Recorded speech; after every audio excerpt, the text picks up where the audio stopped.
Wala eh, nagbago bigla si Vince Dizon. Mayroon na nga sanang nagpo-promote no'n. Wow, pampresidente ito. Ito yung kailangan natin. Ah, Kaya lang, yun na nga, biglang nawala. Hindi na natin nakikita, hindi natin naririnig. Ang pinakahuling statement niya, yung sinabi niya, nakasama sa nirekomenda nilang kasuhan at nauna sa lista, si Martin Romualdez, dating speaker. Kaya lang, no, may nag-react agad yung abogado ni Martin Romualdez dun eh. Pero noon, wala na. Hindi natin alam, napagalitan ba si Martin, ay si Vince?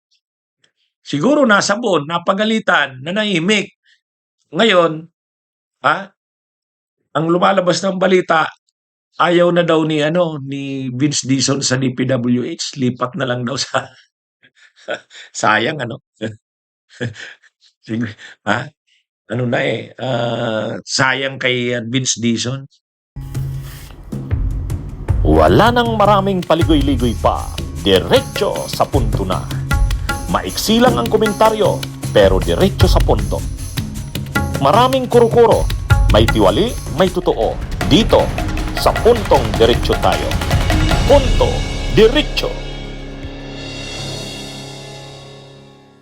May mga bali-balita, ano na daw, magre-resign na daw sa DPWH ni si Secretary Vince Dizon. Gusto na daw palipat, balik na lang daw siya sa DOTR. Mayroong ganong kumakalat. Ano bang take natin diyan? Mga kabunyog, mga kababayan, napapansin din natin yan. Kayo, napapansin niyo ba? Tahimik si Vince Dizon ngayon, di ba? Hindi ko marinig, wala kang marinig. Hindi nagpapa-interview, hindi na nagsasalita. Ikumpara mo nung ka-appoint niya pa lang bilang DPWH Secretary. Ikumpara niyo. Nung inappoint siya bilang DPWH Secretary, araw-araw, umaga, nandito siya sa ganitong lugar, hapon, nandito siya, sunod na araw, nandito na naman siya, binibisita niya yung mga projects ng DPWH, at pag nakita niyang may anomalya, mismong yung kasama niyang director ng DPWH or district engineer, linalastada niya. Kaya bilib ang tao sa kanya nun eh. Talagang aayusin niya ang DPWH, sabi niya. Ha? Di ba? Ayun. Bilib ang tao sa kanya nun. Dahil yan ang kailangan nating secretary ng DPWH. At sabi ni Vince Dizon, lilinisin ko ang ahensyang ito. Oh. Bibisita siya sa isang lugar. Makikita niya substandard yung projects. Kasama niya yung director ng DPWH sa lugar na yon, at o kaya yung district engineer. Kahit may media, ninalastada niya. Oh, nagpapaliwanag yung district engineer. Babarahin niya. Oh, ganun si Vince Dizon nung una. At nakikipagtulungan siya sa ICI, Independent Commission for Infrastructure. Nakikipagtulungan din siya sa ombudsman. Nagpi-press con sila, katabi niya si Chairman Andres Reyes ng ICI at saka si Ombudsman Boying. Pinag-uusapan nila yung mga ebidensya. Oh. Binibira niya kahit si Martin Romualdez. Oh, sabi ni Vince Dizon, mayroon kaming ebidensya kay dating Speaker Martin Romualdez. Bilib din ng tao nun. Oh, kaya nga 'di ba? Nag-vlog tayo nun. Ano ba 'to? Binibira na ni Vince Dizon si Martin Romualdez. Oh, talaga ba? Oh, 'yun. Nagtanong din tayo nun eh. 'Di ba? Nagtanong tayo nun. Talaga ba? Seryoso ba ito? Talagang binibira na ni Vince Dizon si Martin Romualdez? Oh, nagkatayo nun. Bilib tayo nun kay Talaga daw may ebidensya, sabi ni Vince Dizon. Hindi naman daw nila ire-recommend na kasuhan kung walang ebidensya. Sabi. Tapos, pagkatapos nun, nanahimik na.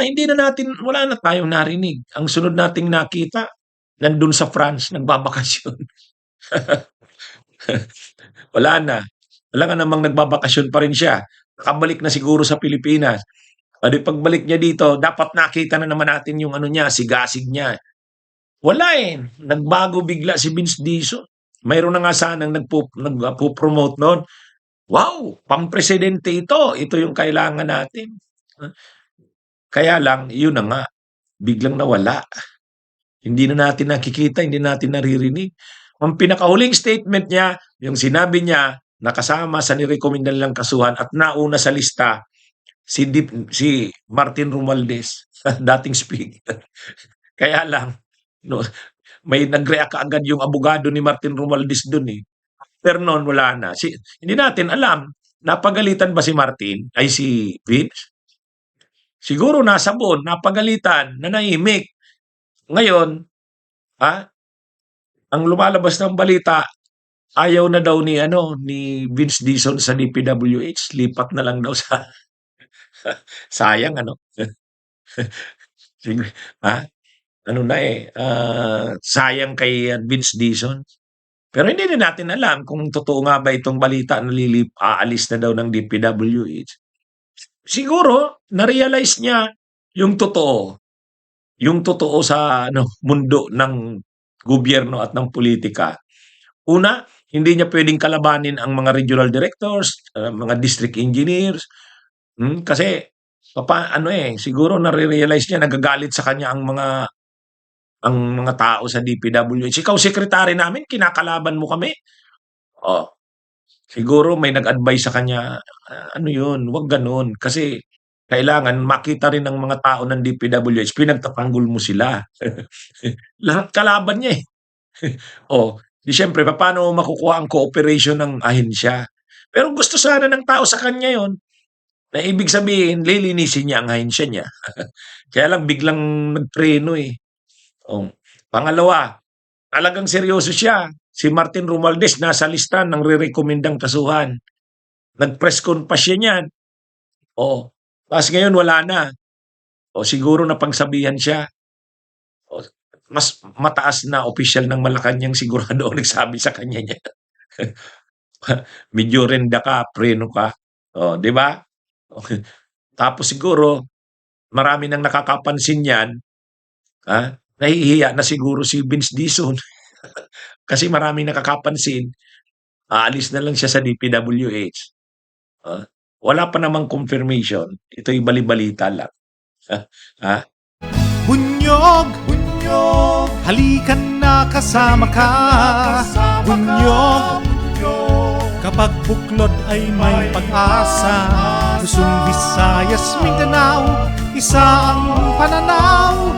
Sa bagong Pilipinas ang bunyog isisigaw. Bunyog.